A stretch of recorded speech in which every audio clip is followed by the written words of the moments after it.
Hi, this is Manisha, Khadge, Chief Marketing Officer at Mindbowser. We hosted an exciting startup grind event in our office on Saturday. It was highly interactive session with expert panelists from various industries.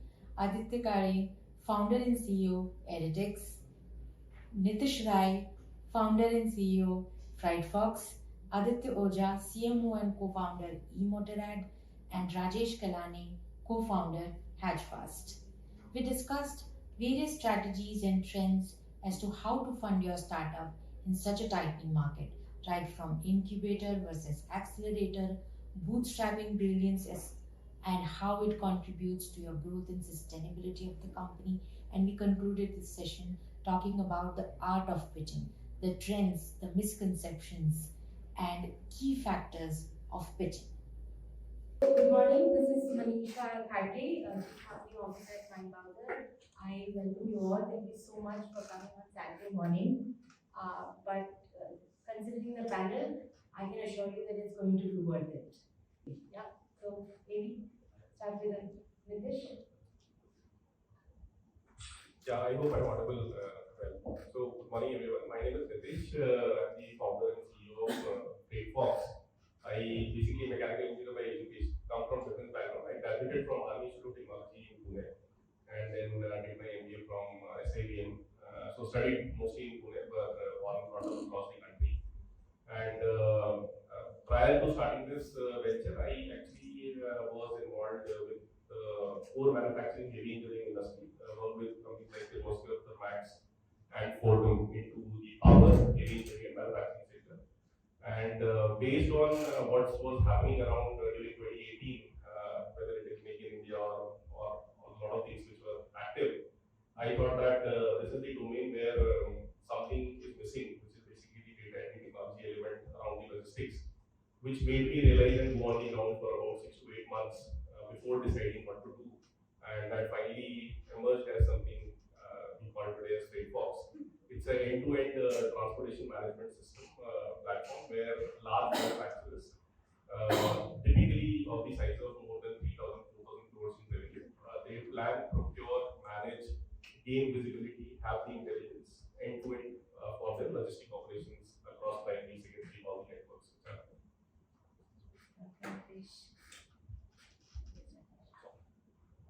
So, Rajesh, I'm co-founder of HatchFast, and we are making a test automation. Before starting this with my co-founder again session, I've been in services space for a couple of decades, worked with companies like Senicon, Bitwise, and with them I got an opportunity to work with large banks like Wells Fargo and US Bank and Bank of America. So that's where we saw some of the problems, and we are taking that insight into building HatchFast now.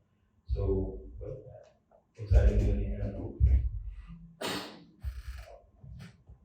Yeah, hi. My name is Aditya Kalane. I come from a warehousing and supply chain management background. Since last 10 years, I've been running a supply chain and warehousing company in the name of Imperial Logistics. So that company has started in 2013, which has grown from unemployed one brand to more than about 50 people. Now we have a pan-India presence. Recently, we sold a partial stake of that company to a German multinational.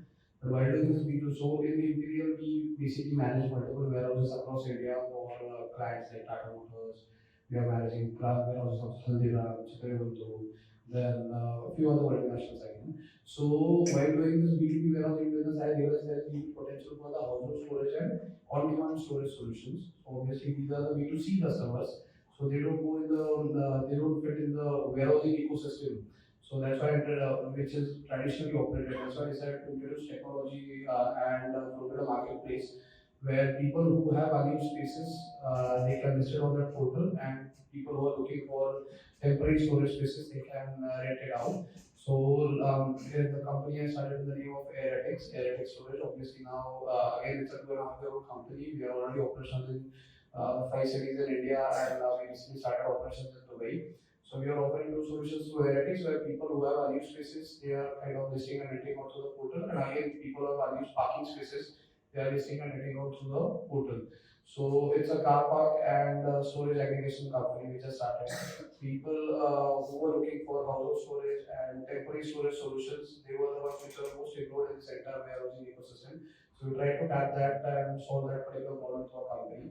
We have raised about $500,000 till now, and now yesterday only we got our venture capital go ahead. So we have hopefully good days ahead for this particular fund. Thank you. Hello everyone. Firstly, sorry to get you all here on a Saturday morning. Seems like weekend for all of you. So my name is Aditya. I'm born and brought up in Indore, typical tier 2 boy trying to grow and having dreams of doing something in life. Got in my bachelor's in Ahmedabad, came to my master's, and that's where I ended up meeting my current CEO, co-founder. And both of us were just backbencher students who party all day and not do shit. So from there, got a chance to do our first startup together, where we figured out the problem of all our classmates taking our bike and leaving. So we started renting it out to classmates, scaled it up to 80 plus bikes. That venture got acquired. But as a tier 2 boy, I always wanted to go abroad and work. Like that's the dream, that's been sold, right? So got a chance to do that. He ended up joining the bigger startup as a co-founder. So I spent my time in Dubai and then Canada for a while, and that's when one day he gave me a call and said, "Ki, aala kuch karte hain." And I was like, "I'm just settling down in life and asking me to start a call again." But then that was the call I was waiting for, the kind of both Kalane and that. So I came back in 2019, and I think since then we started a journey of EMotorad along with my other two founders also. So we are co-founders. EMotorad is your to be very honest, your background, like just a river startup that it started from a small garage. Now, fortunately, we scaled up to a couple of countries. So, in a brand presence, we have in Europe, Japan, UAE, and Australia, and we export to 18 plus countries so far. We are also the highest exporter of EVs, electric two-wheelers in the country. So, again, our product was such that it wasn't as acceptable in Indian market. Electric bicycles, of course, we all look down on bicycles, unfortunately. So I think over a period of time, we saw that there was a massive product market fit globally. That's what we did. Again, trying to change the mobility landscape, also trying to narrate on the landscape of Make in India and actually manufacture something. That's our journey so far. Great, thank you, Aditya. Round of applause for all of them. Impressive intro for sure. So as the topic suggests that, high level area which we are trying to cover is that how to fund your startup in such a tiny market. So the first question maybe we can start with you is around, many startups are confused or have a dilemma in terms of whether to choose an incubator or accelerator. So maybe you could throw some light around what are the key factors which they should kind of consider and to take this decision and have that clarity. Sure, thanks, Manisha. So there's a fundamental difference in these two. In incubator, you will get help in building your product, and in accelerator, you're kind of just trying to accelerate the business. And these two are different things. So incubator, you would probably opt for wherever the product gestation cycle is longer. I can give an example, maybe for example Waymo, which was spun out of Google. But then self-driving cars were a new category that was being created, and you needed a lot of experimentation around it. So you had to do this within the confines of Google, where you have support financially as well as other support, and that's how the experimentation started. So it was incubated at Google, and once it showed some promise that it is at a level that you can actually spin it off and have it ready for the market. But then definitely, as when you are starting this, you might have to think about what is your product and what support you need for building the product. Closer home, I can give an example. I met somebody recently who was working on a water filtering technology, and that startup is getting incubated at NCL. So NCL has a nice incubator. That's right in Basha. National Chemical Lab. NCL. So there they are getting feedback from different scientists there, and they have different testing tools available, which a startup cannot really invest on right here. So being an incubator definitely helps them. If your capex is expected to be high, try to find somewhere where you can use the equipment. But then, on the other hand, if your product is already at a stage where you can probably go to customers or get a few initial users, then you may not need incubator at all. You can go for accelerators in that case. So we are trying to go from 0 to 1, and that's where an accelerator can help you. Bring in the customers, bring in the network value, maybe get some funding. That's where you will choose accelerator. Definitely depends on your products. Sure. Any other panelists would like to add to that? So the incubator culture obviously is getting implicated in this entire startup ecosystem. So I personally didn't require an incubation or an aggregator support, but definitely a couple of startups which I'm invested in. We are a part of incubators where specifically the startup incubation is something which is working wonders with some generic solution providing startups. So definitely, as you also mentioned, that if you are a part of a incubator, you get a lot of support, guidance, mentorship. So if you are not coming from a business background or you don't have any exposure regarding entrepreneurship, definitely being a part of incubator obviously it helps you to at least relate or to the ideology of this startup ecosystem. So definitely, if anybody is planning to start something on their own and after maybe working for 10, 20 years and they just want to have a fantastic idea, it's always good to be a part of incubator rather than directly investing your own money and your funds and then developing a prototype which can sell, cannot sell. So all these questions are usually answered in the ecosystem. I just want to share my personal experience. So before I do that, I just quickly, how many of you know UPI? Is there anyone who doesn't know UPI? UPI. QR scan करके बड़ा पाव चाय सब कुछ वैसे ही चल रहा है. But how many of you know ULIP?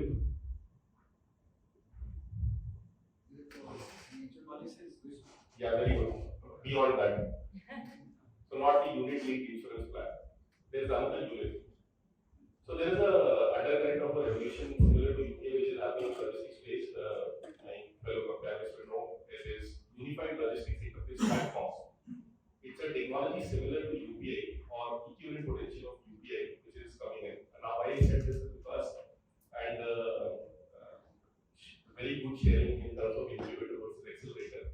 Incubator gives you life, accelerator gives you speed. But for both you need direction, right? So always whenever you are in the thought process of choosing between accelerator or incubator, just think that what is the assessed gap. So being aware is the first, and remember it like ACT, being aware is very important. But awareness is only an information, it is not intelligence. So be conscious about your gaps as well. So being aware, being conscious is a journey which we have to take, right? Awareness could be my individual awareness. Consciousness is collective, because we are not building an organization alone. We might start alone, but organizations are never built alone. And finally, you have these two things, then you take action, right? Take action as it.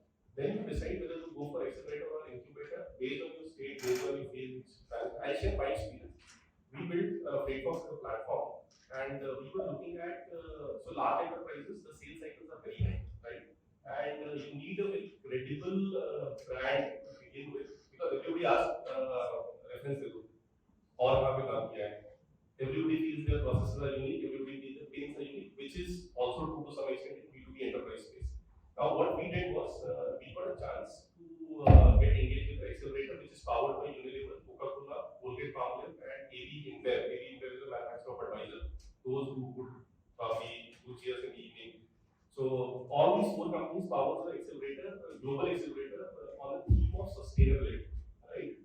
Now, what we did was, since we already created a solution using ULIP, we wanted to showcase to the world that how it happens, and we wanted these brands together. We consciously selected that we want to try for this or attempt for this accelerator. It was a very short accelerator because, again, we knew that we don't want to put a lot of bandwidth in it.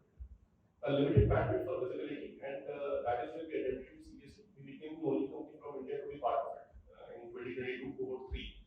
And represented this solution in New York to the entire global supply chain teams of these companies. So we achieved the objective of the referencing, the backing which we wanted, and the brand, the FreightFox is something the brand should know.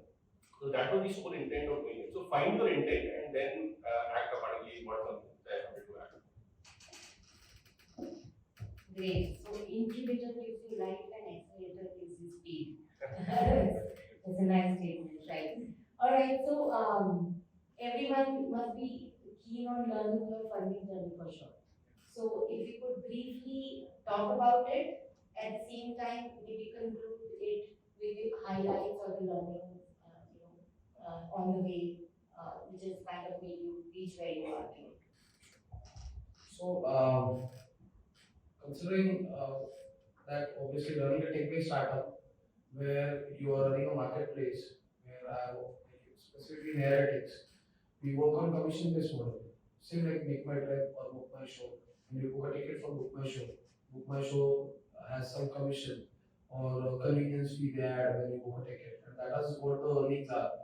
So when same similar model we have in Airattix also, when somebody has listed a parking space on the portal and somebody wants to lease it, so obviously it comes to our platform, we have created a booking platform. The booking platform facilitates the customer to identify the parking or storage space as per his geographic and budgetary needs, and then he or she goes and books the parking or storage space.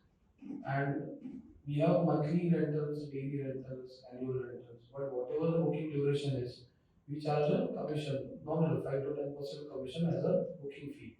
So that is what our earnings are. So if it's a 3,000 rupees transaction which is happening to the portal, I earn 300 rupees. So technically, tech obviously and techies are the most expensive resource. I come from very non-technical background and I'm running a technical company. So in warehousing and supply chain business, which is my primary business, my salary cycle is very low. But now I'm running a tech-based company, I realize that okay, this is something unrealistic. So now that I have to build a tech team in-house. So definitely those commissions, either I needed huge volumes to suffice those expenses, or I needed an external funding.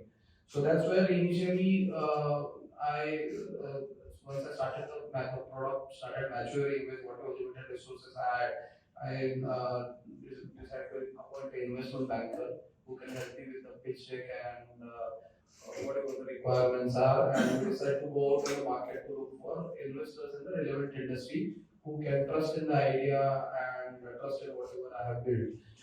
Obviously, it was not as easy as it looks. Now that it's already 2.5-year-old company, we realize that the market, when it comes to getting the fund and investor market, is very aggressive and very competitive. Now the ideology has little bit changed. Maybe somebody can, like some of them will contradict with me, but now getting funding on idea level, I don't think that's going to be unless until the idea is something which is never heard of. It's not going to be very easy to get funding on the idea level. You have to build something, you have to at least have a prototype, showcase something to the investors, then the investors actually will kind of start trusting you. Right now, if you just have an idea, you say that okay, I will go and out in the market and I'll find investors who can invest in my idea. Then that's not going to be the case henceforth, because now obviously looking at the global market trend.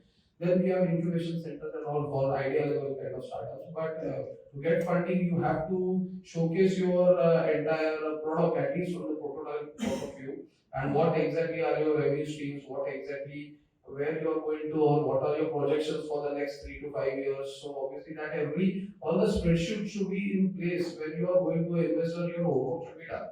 So investors are there in the market. There are not many startups which are, because luckily we are in the sharing economic generation and the startup generation, what we call ourselves. So there are investors in the market and they are willing to invest rather than the conventional way. Not many investors are finding it better to invest in the startups. But again, identifying those investors, we have to take the conventional way of maybe appointing an investment banker who can actually connect us to few good people. If you just go and, because that's what something my experience is, I attended multiple seminars across multiple geographies in India and globally, where I tried to pitch my pitch my pilot project in front of them on an open stage, like something like what many like smaller startup India type programs are also there. But again, it's very difficult to get investors for such kind of service-based marketplace through such kind of platforms. So we went in a traditional way, and that was actually useful for us within first year of appointing and working with this investment banker, we were able to crack a deal at a very nominal about 2 CR funding we got. Then once the fundraise happened, obviously we developed an in-house team, we increased our sales, and then gradually the next funding round happened through the investors network only, and whatever the VC funding we have recently closed. So again, once you start proving yourself, and once you start your actually using your the funds which you have, automatically you become eye candy for the VCs, and obviously then again the journey goes on. So cracking the first fundraise is very difficult.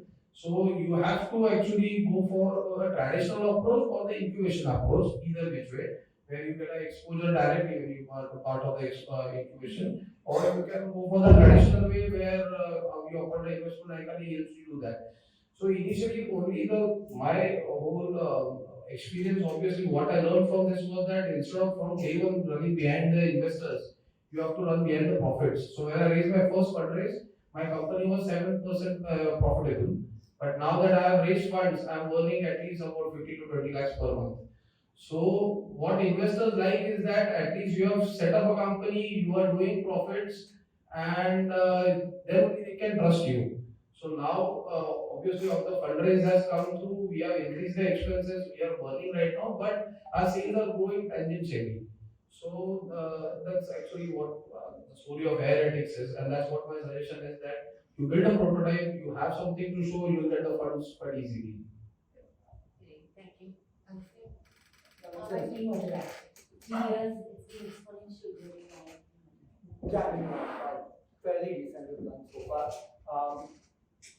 far. I think the incubation topic we can start. We haven't got a chance to get into incubation of that. And a lot of us had prior entrepreneurship experience. In fact, two of them also were co-founders at a startup that ended up in Series A. I think that experience lasted, so possibly the need wasn't there. But had we taken an incubation, so let's look at it like this, right? You go for accelerator incubation, in case you are into very technical field and you let's say possibly you are an enterprise startup or a SaaS startup that needs to crack open certain tools, then it works out very well. I think if you need technology behind you, let's say you have you need to develop something that cannot be developed without having that tech or scale in place, then you need incubation. But I think apart from that, maybe one or two more scenarios that we can possibly look at. But what incubation acceleration does is it, like businesses, great businesses are built by taking insane amount of risk. And this is one thing I've noticed. I'm sorry to contradict you a lot here, but I think taking that insane amount of risk is a potential of an entrepreneur, right? And mostly in these spaces, you get such good advices that it might sometimes work, might not work in your favor. So in our case, it wouldn't have worked because had we started, the first advice you would have got is was focus on one city, build a market for this, and then possibly work and see how your product performs, then you scale, then you scale. I think that happened with some of our competitors and they died in the process. That's very unfortunate. But we said, okay, we're going to build for the world. And we're going to build a product that's competing against a very big brand name at twice the price and put it in the market, and all our advices that no sane person would give to an entrepreneur. That helped us firstly build a very quality product. Secondly, get certifications in place that got accepted abroad, right? And then we had a market opening coming up from exports, and then we realized that we are making a lot of money abroad, but we're burning money in India. But the idea was dhanda karne nikle, and we're going to make whatever money we will. This is not a startup game we are playing. We're very clear about it. So first 1.5 years, we were very sure that we are making money for ourselves. We are not worried about we need to raise a round or anything. But at one point in time, we realized that if the opportunity is so drastically big and we can actually work and become the best out of India, and possibly the competition in the neighboring countries from manufacturing, the dependencies that the world have there, I think that is something that we can tackle onto. And for that, we needed money. And then we went ahead and raised some round. So I think last month we announced our Series B round, which is 20 million round. But I think the journey at each step was basically trying to understand where we want to scale, where we want to go ahead. Today, quite rightly said, right? Like today, getting a funding on an idea is even stupid, right? Like you want to go ahead and test your idea. Today, because after a point, it becomes a big responsibility to take money from anyone, right? Like the first round we got was somebody was helping us set up our manufacturing. Again, a big entrepreneur out of India who was manufacturing. And when we got his check, it was a post check upon us. If I'm helping you, you need to take this to someone. So he got that check, but then till the day we did not return his money, it was always a responsibility because it was the known guy and then you take your money from him, and he was always like, you find in family functions, whatnot. The next time when it came in from a very different perspective of climate time. Then by that time, point in time, I think we had very decent revenues ongoing. So we were doing, we were second best in India at that point in time. In exports, we were definitely doing well. And by the time we got sold around, I think we were doing, we closed our yearly sales at 180 crores. So I think we were working out very well, and we needed a lot of money for working capital, etc. So we had certain requirements that we need to come in from the debt side too. So for us, it was very clear that each step that we were going to take, we are going to take money for XYZ things, and those are something we won't deny. Today, we are trying to invest a lot of our money in R&D and technology. We call ourselves a technology company. For the longest period of time, we did not have a great technology. And something that beats the world, we're just trying to do exactly what other people in the international space do. I think the journey is I have an input on this. So, while specifically when you are trying to raise funds, one thing you have to look is if you are getting, so there are many people in the market who will give you money, but you have to invest in the people rather than just going behind the checks. Because what I experienced was that once I got the first investor, that investor will getting the next investor, because that is something. And if he has a relevant journey, maybe he has also has a started from the scratch, he has grown and he has sold it, so he has been a process of his entire journey. So obviously that actually helps if the investor you are onboarding is coming with a rich experience, and obviously he's going to not only act as he's also going to act as a mentor to you. So rather than taking money from the typical you call a Saukari way, you can say that, or from the bank or anybody, you need to find the right people who can invest in your company and help you grow the company also. So we had also a couple of options at our doorstep where people were willing to invest, but we don't did because anyway at the end of the day you're diluting equity. So diluting equity to the wrong people is obviously going to come back to you in a very bad way at some point. So whenever you are trying to get funds, you need to find the right people who can be a part of the journey throughout. Right, sounds good.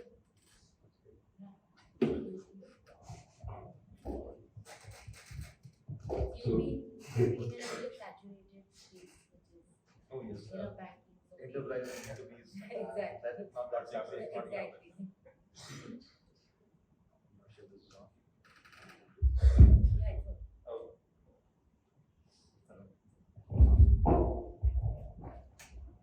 So yes, B2B enterprise is not that glamorous when you say the IT side. Very slow moving space actually, and you won't really see these names in newspapers unless it's a big news. But then very likely says that you don't really get funding just on ideas these days.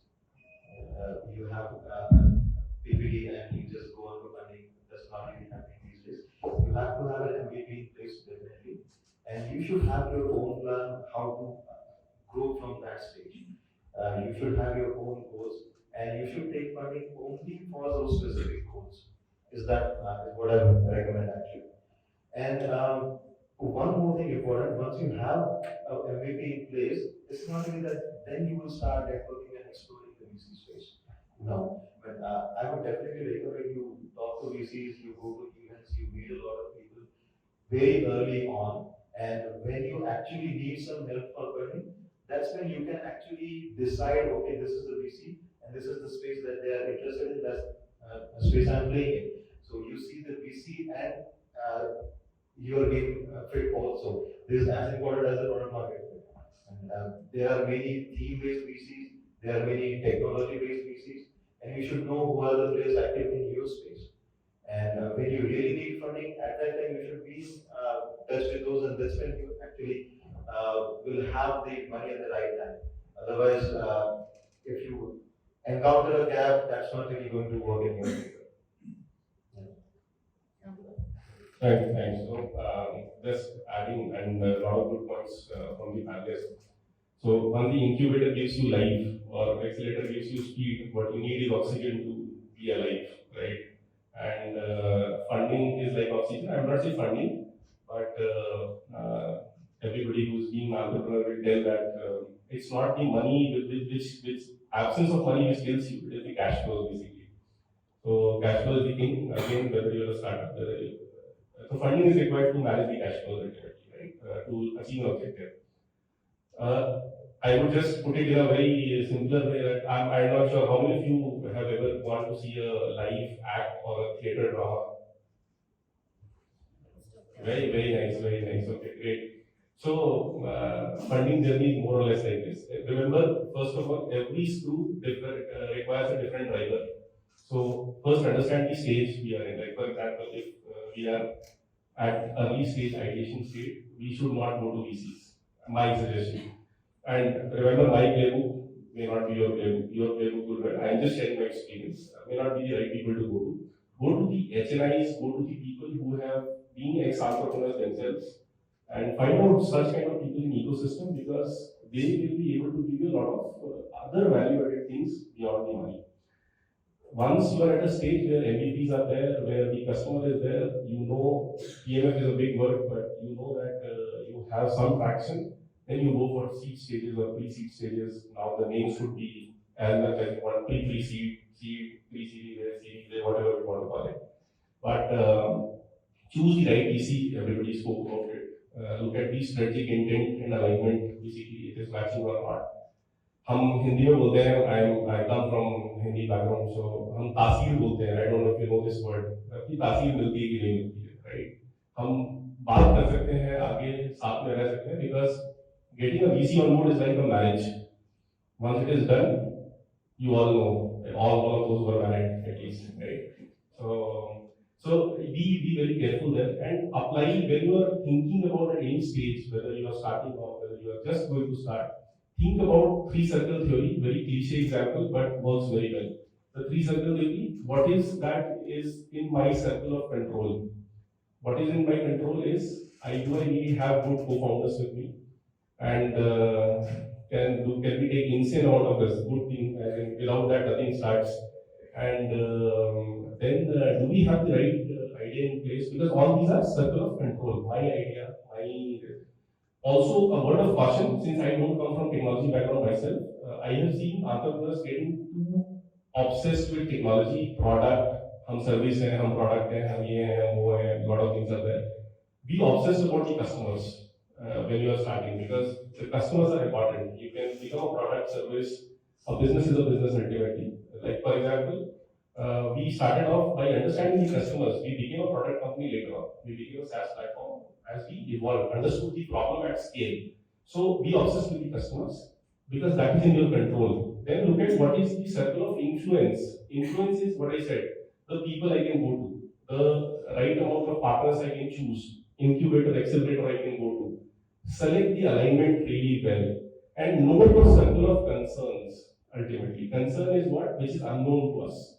Right? Unknown means now I can travel from here to, let's say, A to B, but from B to C, I am totally clueless. Be clear about it. An entrepreneur is not a Superman.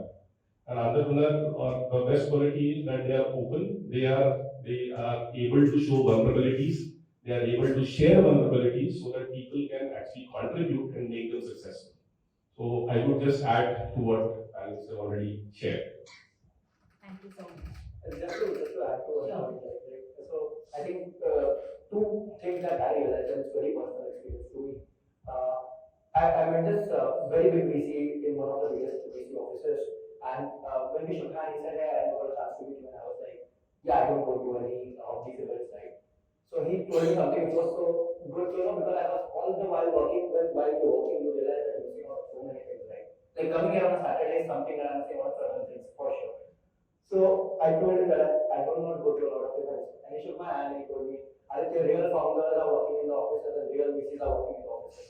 So not a lot of people show up to events that a lot of people think they will find investors in. And also I feel like and this is an important part of our journey, and is that we got some investment bankers on board in each round that we raised, apart from of course the first trade that we got. What we realized was they could never close the round for us. We had multiple term sheets in place, but their valuations and checks were never matching to what we could close ourselves. And when I say ourselves, I think personal branding helps us a lot. The first, I think it was a Series A investor is something that we got through Kunal's LinkedIn.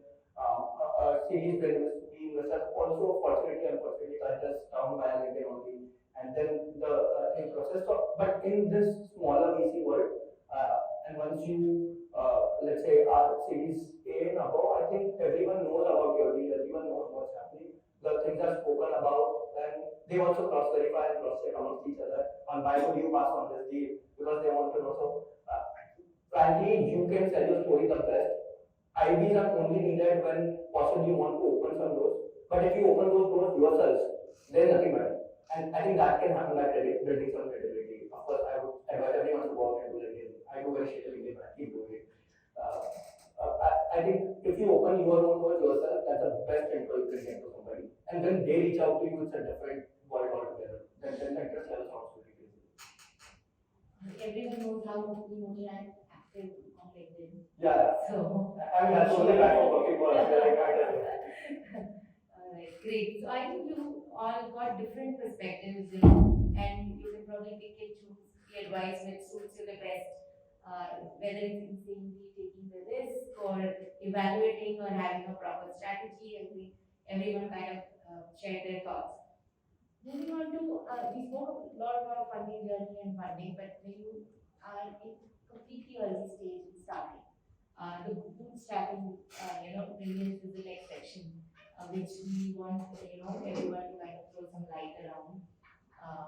Is it a sustainable, a good way to kind of start with, and what are the factors which really matter?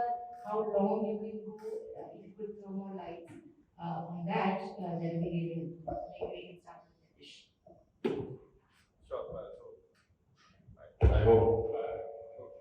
So this is I think like startup actually.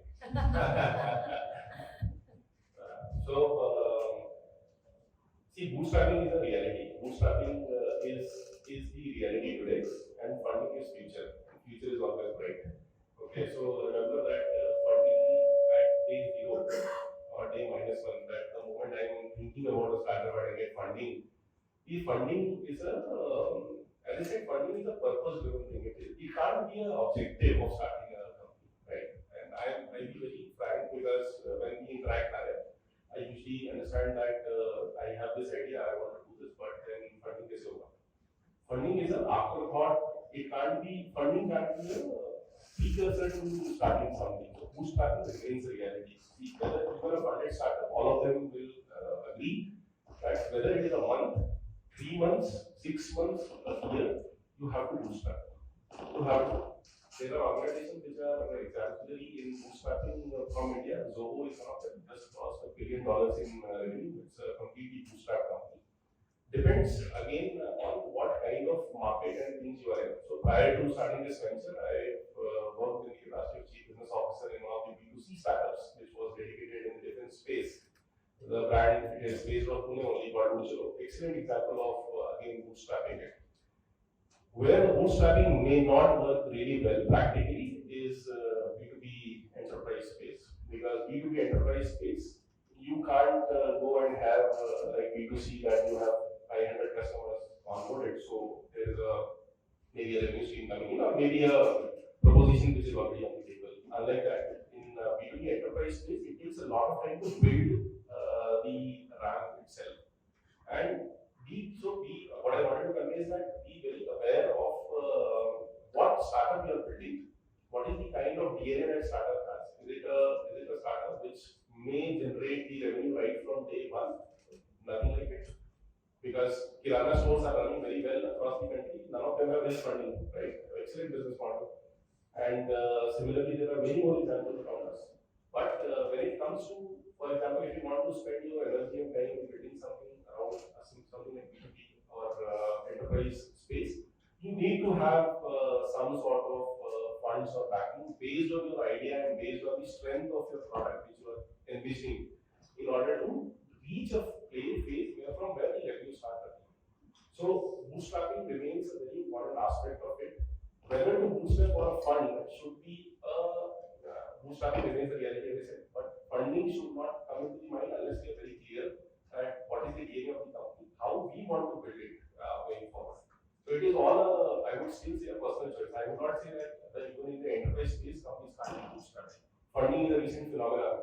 We know that people like Mukesh and Mani have built empires, I would say probably Mani probably has built companies which are purely in backward integration, forward integration mode.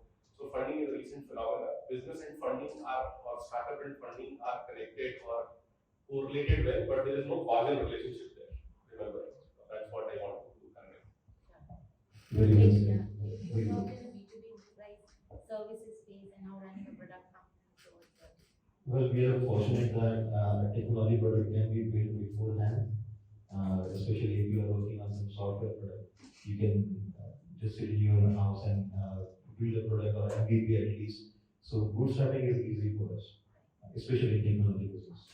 And as we are all saying that there is no, these are not the days where you just take a PPT to somebody and you get a check for okay, go and build the product. So bootstrapping is definitely needed. As long as the longer you bootstrap, you are actually increasing the value of your startup. As long as you have a clear pathway to revenue, and that's your goal always. If you have actually paying customers, and if that is sustaining your business, and if you can invest more into your business, you're definitely growing. Then you may not even need funding at that time. Right? So funding is specifically where you are having some gaps. If you need to scale it fast enough before there are copies of market, or if you want to take it global and you cannot really spend so much out of your pocket that opening offices overseas. So that's where funding can help you. But funding is always for scaling. For building these days, you don't really get funding.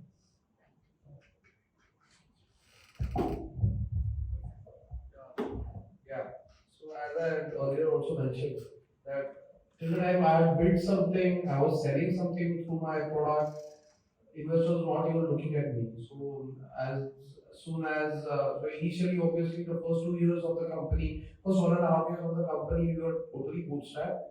Whatever revenue you were generating, you were spending on a very calculated way for the company's growth, product development, marketing, and how you managed to remain bootstrapped. We were managing a whole lot of workload in 4 to 5 people. So now like a lot of multitasking was happening. That is actually how every startup starts. That is the first step of the journey. So we have some core team who is managing multiple things, and we were trying to save money by adding more people, and that's actually what the investors also like. That we have some good talented people in this company who are willing to go all the way to build this company to maybe $1 billion, and that's when they put in the money. But initially, yeah, what right now you don't get money at the idea level, so the only option you have to is that you have to start somewhere. You have to put in your own money. You have to build something. You have to start selling. You have to acquire some customers on your own, and then only you will get the funds. That's actually how the startups works nowadays. So bootstrapping is like only option I think when you are starting a business. Yeah, at least for the initial 2 to 3 years. No, so I think as much as everyone has spoken of 100% agree, there is nothing that to add on to that. But if you see in India, and this is a stigma, right? Like, if you are doing a startup, if you raise funds, then respect for you. If you are not, then I mean the hardest startup is without the funds, touching, going out and doing things. And that is something that needs to be eradicated. Right? Like, fortunately, today we have some shows coming on to television that is showing the country that startup exists. Right? But it has to be celebrated by people who have built in great companies. And of course, the examples that we given, there are so many smaller companies also built across who have done decent, bootstrapped along the way, have been marginally successful at whatever scale they were. But at least they were better off than seeking outside funds to gather growth. Of course, seeking funds is not bad at all. But there are challenges that comes with it, right? Like, imagine this dukanwala who opens up his dukan. He decides everything he wishes to do. He decides when he opens it, when he closes it, what is his plan. Does he need to expand to another shop? Doesn't want to expand. Does he need to hire somebody? Everything is his own decision, right? And that freedom is everything involved. But when you get people on board, of course you have rights issued across them for every little, and I'm not saying every decision, but there are decisions that you have to go to vote for and then get approvals. And and then certain times you have plans. So I think bootstrapping is making a big ass bootstrapping company is a dream of everyone, like to bottom line. How our bootstrapping journey was, and possibly somebody might get a couple of things out of this. Initial 1.5 years we were running business without even thinking about raising funds. So by the time we went to market, our revenue was so high, and we were like, okay, we're gonna get a seed check, and they were like, hey, we don't do seed checks for this high revenue because you will ask for certain multiples, and our industry multiples are very low, like tech. So at that point in time, even if you ask for a smaller multiple, it would surpass all the seed VCs. So we went and asked for a Series A round investors, and they were like, hey, we do not have a seed round only. How do we do? You need some venture backing before you come to people like us. So we got into a bit of a thing. That's why we had to get a US-based investors on board, and not the only reason, of course, the investors you have. And beyond that, we went ahead and I think over a period of time, you will see. Not if you decide that you're not going to raise funds and you have to raise funds, there might be challenges in that too. So of course, the best thing is you don't raise funds at all and you build a massive company. If you raise funds, raise it for a reason, like everyone has said. But in case you decide midway that you have to raise funds, there are going to be challenges to navigate. All right, great. I think that covers all the perspectives around bootstrapping, right from, it is certainly way to go. That's how it should be. But then there are pros and cons at what time you should. Great. So a large segment is around a very interesting fact that you kind of take into consideration all the factors you just covered, but ultimately what matters is the art of pitching it to the investors, right? So you have something to show, you have your facts and figures, you've done your research, everything is fine, but ultimately how you go in front of them and position it probably matters. And maybe to start with Aditya, since you're Chief Marketing Officer, positioning would come naturally to you. So if you could share that some tips and trends as to what really works when you go and pitch your ideas for money. No, I think our company also, I think I screwed up, and there are two founders who do pitches. So I think I screwed up most amount of pitches. So I think I have learned the most as well. But I think the art is about storytelling, right? And I should have relatability to your story. And I think a lot of you might end up raising the first round. It is very simple. And it is very tactical, okay? So let's say I come to you, I should know in and out everything about the person I'm reaching out to raise funds. And I'm not saying lie about it, but then my story should be relating in certain aspects. And everyone's story relates, kind of coincide होती है. Emphasize on those aspects and let him see the value. Like I'll give you an example. Our seed round check that came through, he looked at us and he said, you guys are just like me, growing up and taking risk and doing this and talking all these things. I used to be like you.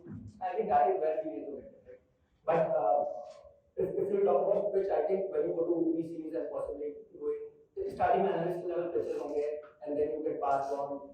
So I think there are ways of doing it, very key basics, right? Like firstly, how many, so we had this parameter, right? We test this, how many, so every business is built upon insights, right? How many insights do you throw at me when I know it's not possible? I mean, these were the things that we track over a period of time, right?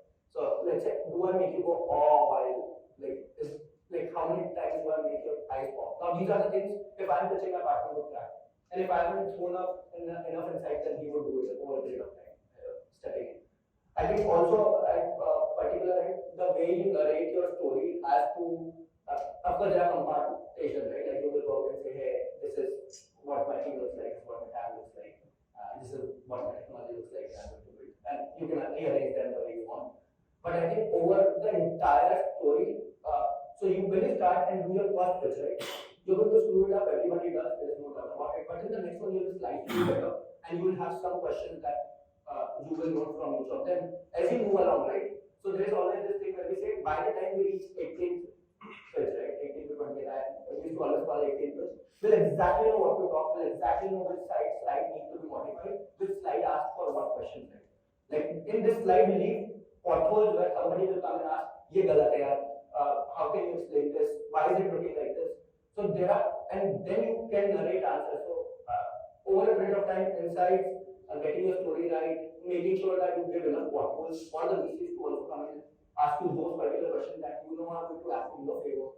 All these things are going to happen, and by the time you're at 18, so one of the biggest mistakes we made was we got insanely big VC on as our first pitch. We were very proud of it, so we were even on a call with them, and then we realized how bad that went because we were not, like, of course you get prepared over a period of time. So don't be scared of the fact. Again, next time you will know your story will start building by 18, which will be better. It will be at its time.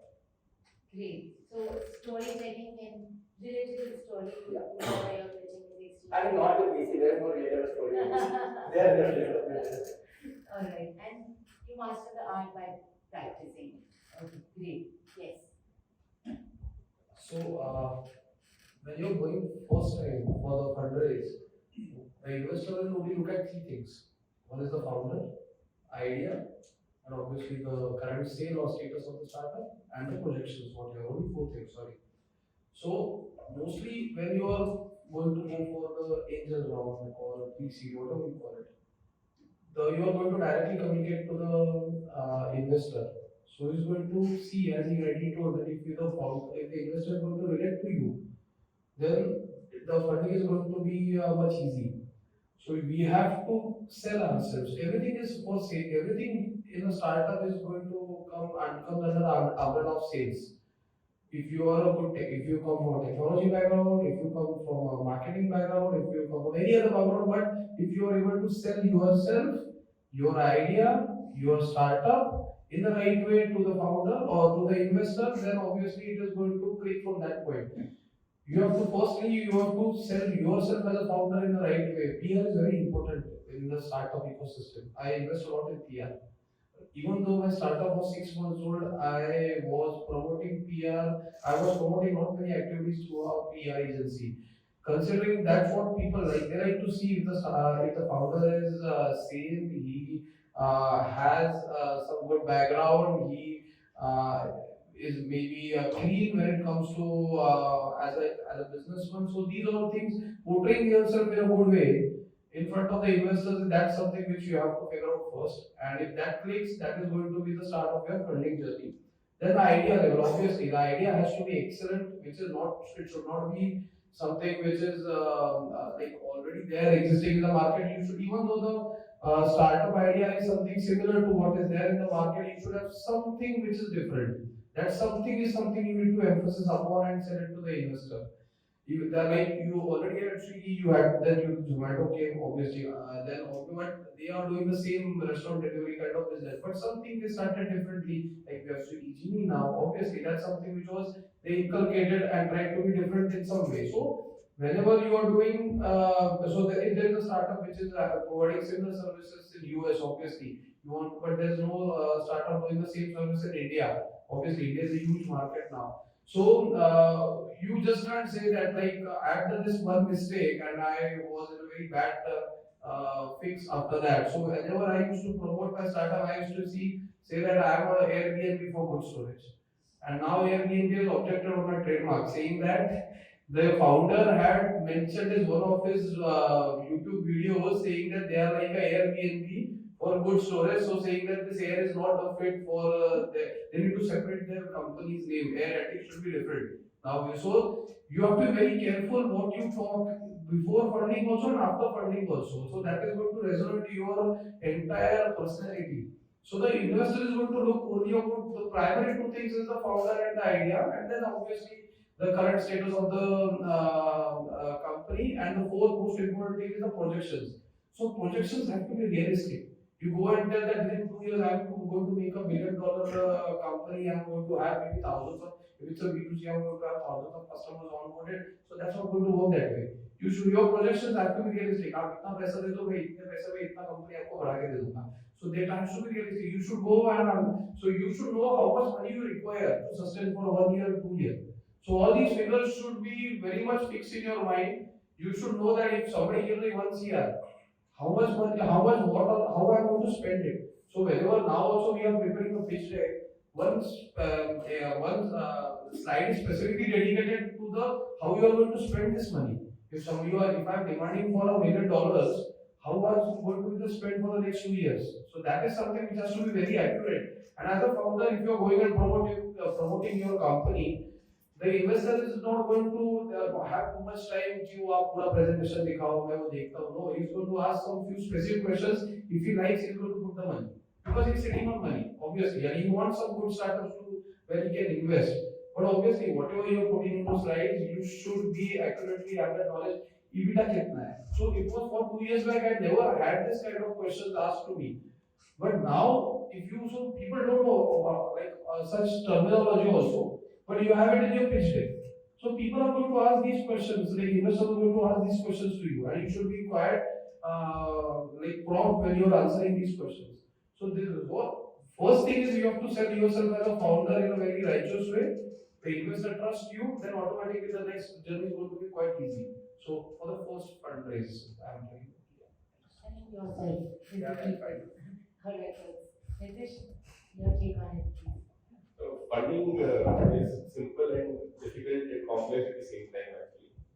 पर मैं थोड़ा simply बता देता हूँ वाली imagine Sholay देखी ना सबने तो पिच में कुछ ही चीजें चाहिए एक तो अपना गब्बर सिंह ढूंढ लो कौन है right pitching story telling is the best thing actually तो गब्बर सिंह तुम्हारा बहुत इंपॉर्टेंट है जानना गब्बर सिंह है तो ठाकुर भी होना चाहिए कि पेन किसका actually right so you have to identify the Gabbar Singh describing very very good like Sholay movie does if you remember how they explain the villain then Thakur की मजबूरियां बहुत अच्छे से बता दी आनी चाहिए हमको कि हाथ नहीं है उसके मारेगा कैसे वगैरह वगैरह all those things are there Thakur और गब्बर सिंह अगर आइडेंटिफाई कर लिए हैं एक बार तो जय और वीरू तो आप हो गए बीच में डालना है आपको खाली ठीक है एंड बताना है कि yes this is the world we are going to this is how we are going to change the world or I forgot the name of the village which they were in but pitching Ramgarh या very good so अपना रामगढ़ पता होना चाहिए रामगढ़ बड़ा होना चाहिए उसमें गब्बर होना चाहिए ठाकुर होना चाहिए और जय वीरू आप होने चाहिए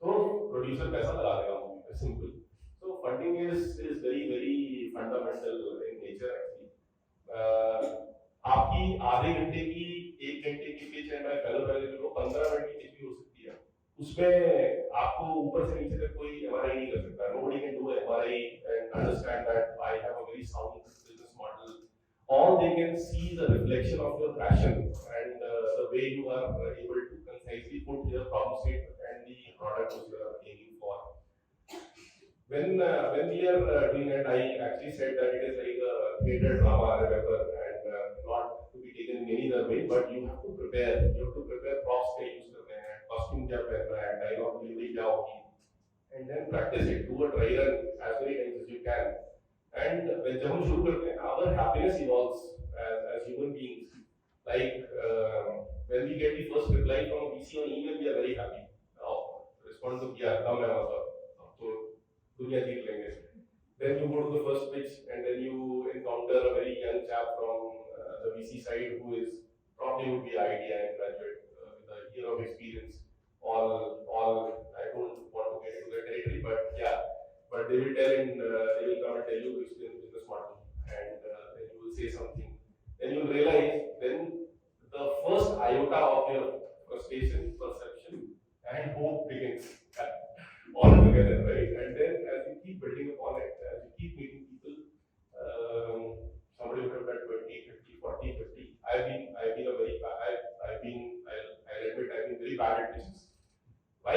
Because हम दोस्तों का ग्रुप समझ लेते हैं कि जितना आता है इसका सब बता दूंगा आज मुझे जितना होगा सब बता दूंगा इसको अभी सब बताने के चक्कर में क्या होता है कि make the pitch very complex. B2B enterprise segment, if you go and start explaining VCs connect to B2C really well because B2C are own problems as the consumer. When in B2B it is very difficult to tell that this is a problem. Like if I tell that logistics is a problem for manufacturing company, everybody says, oh, it is solved now. वो क्या सामान पड़ रहा है गाड़ी में डालना भेजना गाड़ी पहुंच गया हमने क्या हो गया था right only the world would have been so simple we would not be making you and try about Suez Canal Panama Canal and what not right so see every subject we don't want to give them a master thesis on the subject which we try to do which I tried which where I did a lot of mistakes evolving with the time with the experiences but remember that it is not about only gyan dumping while we are doing the pitch is about whenever you think about pitch always remember Sholay so if you are able to describe your Sholay well then you are set and make your judgments accordingly, make your adaptations accordingly, so that you can make a perfect story which gets the producer attention and is also a hit in the market. Great points. Yes. Well, art of storytelling is definitely important. If you believe in something, how will you communicate to the other person, and can you have that person believe in that? That's what comes to your pitch. Right? So we were very fortunate. We had a couple of VC calls, and we went to the first pitching session in person, and we got a check. So we didn't really have much of practice, but then definitely all these problems are real. You explain the problem, then you will be questioned if this is a real problem or not. They have to explain what size that problem is and why this is really a pinching problem, a pain point, and why a solution is needed. You have to justify all this. And for that, art of storytelling is important. If you know a story end to end, the common mistake that you all do is tell it linearly. Well, pehle ye hua tha, then this happened, then this happened, then that happened. But think of it like a Christopher Nolan movie. You have the entire timeline, but you understand the entire timeline maybe in the last few moments. So you have it all laid out in front of you, but where to start your story and make it interesting, that is something you have to think about. Right? And while doing this, please do not go overboard with anything. You are not going to build a false picture. No false promises. It is really important to stick to the basics and stick to the positives and roots. So, I think on the B2B end, right? Like, so certain like B2B founders में enterprise founders में saying कि B2C समझाना easy है, और तब हो जाता है जब आपका VC आपका customer नहीं है, तो उसको लगता है प्रॉब्लम तो होती नहीं है भाई, मैं like I also come to I don't have this problem, and then वाले कि यार तुमको साथ तो how do you like pattern पर जरूर market you as much as just 40-50%, and then he won't relate and he won't understand. So I think it's a equal to both sides. The term is relative. And I think also very interesting point that you mentioned is when you start getting into the zone, right? Like most of the times you talk to analysts, right? And you think, oh, I'm getting interest. It's not interest. Sometimes they're just making their thesis and they have to prepare it, right? If they get into one of the industries, let's say somebody is looking for SaaS or possibly gaming tech or any other industry, most of the time they are going ahead and preparing a thesis. So they want to speak to all different kind of models. They want to make a complete thesis and say, this is what it looks like, and then they decide and possibly start rolling out and reaching out to them. So many times VCs will reach out to you and you'll feel like, oh my god, you can crack it, but it doesn't work out, and then you're part of that thesis. So there will be times where you get so frustrated, you end up asking, are you writing a thesis? And they'll be like, yeah, and they're honest. They're like, yeah, we're making work.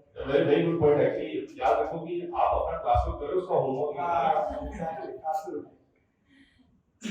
Alright, I think you were specifically mentioning about B2B enterprise, then these are more tougher, but No, like Rajesh story. All these are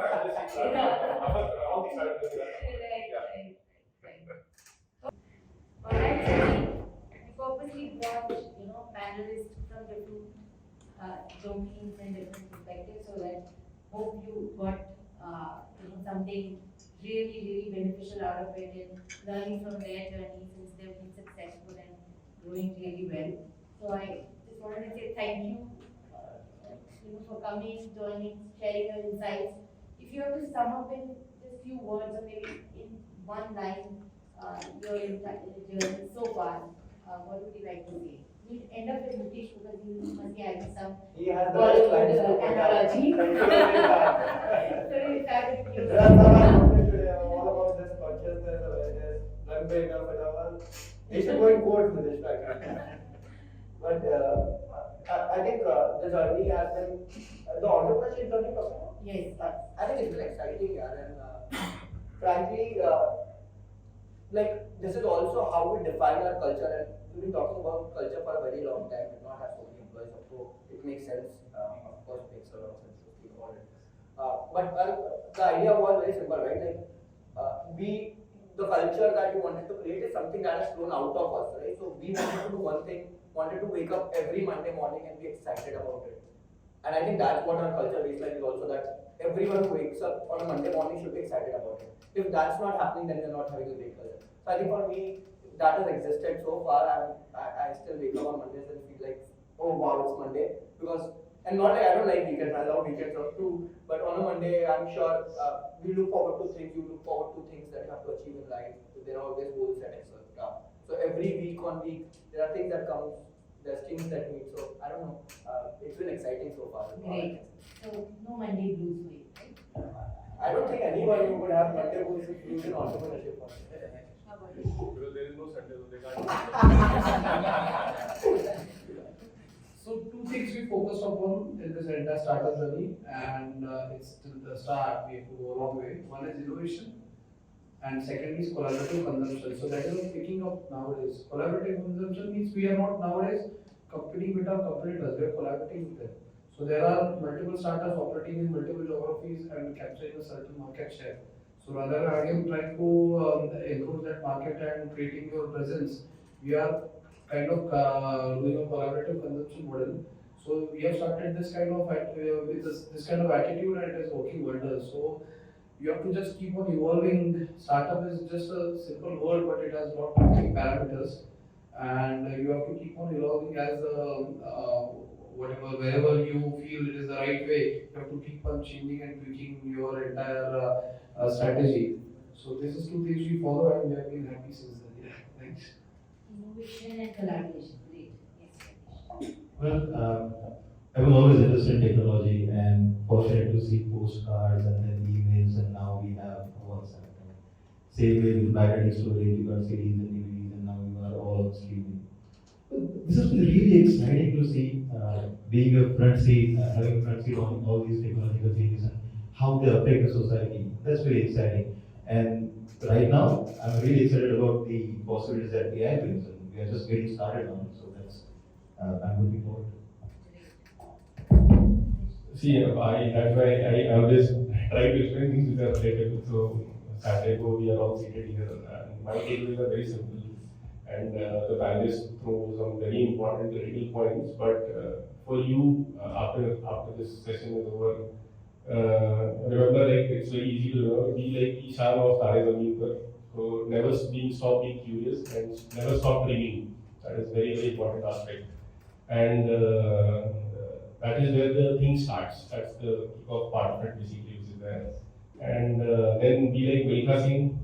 So prepare well, train yourself well for what you want to achieve, because world will only recognize you at the end of it, right? The trail is very seldom seen. The trail is seen only when you are successful. And startup is, I'm not saying startup is a connotation or correlated to success, but world will see you once you are successful. So burn midnight oil like Milkha Singh, train yourself, practice well, and then run for your performance ultimately. And what Aditya, right?